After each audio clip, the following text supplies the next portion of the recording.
Nessa vida, todos nós vivenciamos o sofrimento de uma forma ou de outra. Quem sofreu, por exemplo, nas mãos de pessoas más, costuma lidar com vergonha, medo, raiva, culpa, dificuldade de relacionamento, até dificuldade para confiar nas pessoas e até dificuldade para confiar em Deus.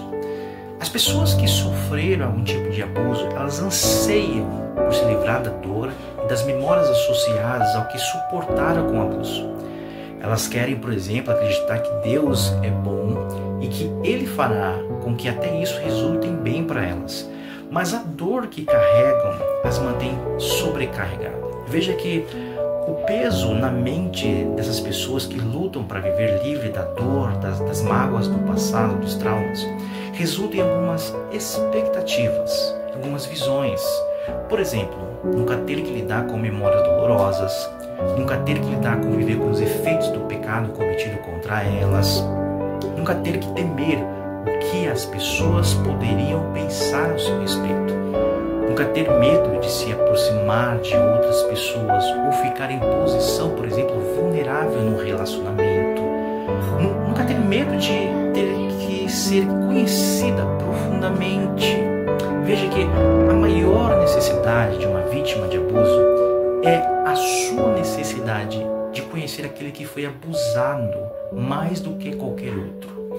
E nós, ao meditarmos no Salmos 22, entramos no mundo doloroso do rei Davi e vemos aquele pela qual o Espírito apontava de forma final, ou seja, o homem de dores, o nosso Rei Jesus Cristo. Vamos pegar aqui algumas comparações. No Salmos 22, verso 1, verso 2, nós temos um sentimento profundo de abandono, perda de relacionamento, ao qual nós vemos em Marcos 15, 33 e 34. Jesus enfrenta esse mesmo sentimento em sua natureza humana. Desprezo pelos outros, em Salmos 22, verso 6.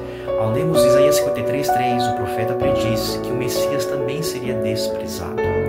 Olhares de desprezos, gesto de zombaria no Salmos 22, 7. Quando nós lemos Marcos 15, 27, 30, Jesus sofre exatamente isso. Insultos verbais no Salmos 22, 8 e em Marcos 15, 31 e 32, o Mestre Jesus recebe da mesma forma. A humilhação no Salmos 22, 17, nós vimos também em Lucas 23, 35, quando o Mestre Jesus recebe a sua humilhação diante daquela multidão. Sem contar na vergonha da nudez, Salmos 22, 18. Em Mateus 27, 28, Jesus sente na pele o vexame de estar diante dos olhos que estavam ali nu. No Salmos 22 é a promessa que se cumpre nos evangelhos. E o interessante desse salmo é que esse salmo ele mistura sofrimento horrível, descrito com verdades sobre o caráter de Deus, que é a fonte última de força. Por exemplo, no Salmo 22, 3, Deus é santo e soberano. No Salmos 22, 4, Deus é fiel. No Salmos 22, 5, Deus é confiável. No Salmo 22, 9 e 10, Deus está perto. No Salmo 22, 19 e 21, Deus é nosso ajudador. Então, esse salmo ele nos chama a refletir sobre o caráter imutável de um Deus que, mesmo ao sofrimento de vítimas de abusos sexuais, relacionais, psicológicos, pode experimentar o mais profundo efeito do amor que provém unicamente desse Deus. Esse salmo é uma visão do Calvário. É a cruz, mas também é a coroa. É sofrimento, mas é triunfo.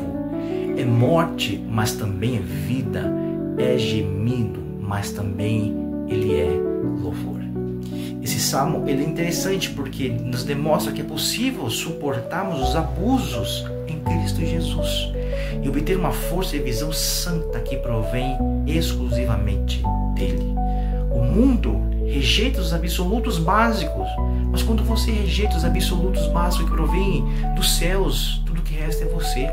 E se você quiser superar seus traumas, terá que parar de olhar para dentro de si e olhar para cima, para o alto, para Deus. Se você quer ser espiritualmente forte, deve fazer com que conhecer a Deus seja prioridade em sua vida. É interessante que esse salmo ele começa com um grito de abandono, mas termina com a palavra que ele fez em um anúncio: Jesus. Não muito distante do grande grito: nosso Senhor Jesus está consumado. Ou seja, Cristo venceu, você também vencerá. Que Deus te abençoe em nome de Jesus.